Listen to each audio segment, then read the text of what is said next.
For Aries, the line between war and passion in a relationship is about as thin as a Cheeto. Now, according to the trusty textbook, Aries dominant folks, they're always going to do well with other fire signs. They're going to do well with air signs. But you can't generalize because you have to compare full charts and even non-harmonious pairings between placements. Fire with water, with earth, that provides some healthy and exciting polarity, and Aries loves polarity. Really, the most important thing to keep in mind is that Aries dominant folks are wired to be invigorated and turned on by challenge. And not the challenge of like, oh, you suck, leave me alone, right? No, it's the kind of challenge that comes from that at once scary and playful place of having to face an unknown situation, a situation where there seems to be limits that are confronting you, and you bring a spontaneous, brave, fun, childlike energy to go meet whatever that is. Of course, that energetic charge of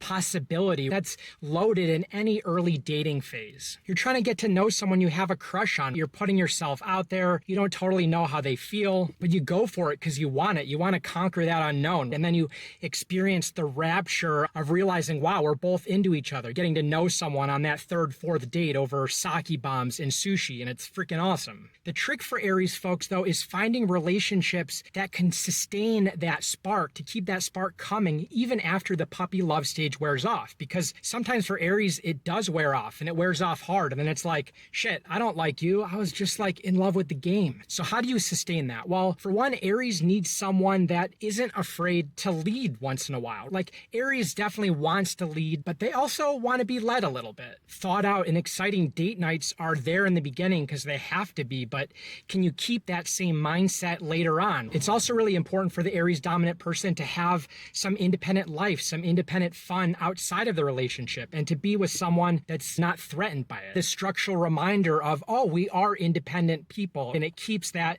tension and polarity and that exciting energy coming back. There's space to miss them. Aries dominant folks also very often have this raw, passionate energy. It's pure, it's childlike, it's intense, and then it goes. And a partner has to really love that and celebrate that. But Aries does need to sometimes mature past this framework of dichotomous wins and losses. I'm right, you're wrong. That conflict for Aries is energizing, and it's sexy, and it's fun, and especially when it's on their terms. But too much conflict all the time, everyone just gets burned out, and the conflict isn't fun anymore. It turns into defensiveness and fights that don't get solved. So Aries folks need someone that loves that, but Aries sometimes thinking about those Libra traits of balance, needing to cooperate, sometimes realizing that there can be a win-win. That can really give a relationship the oxygen it needs.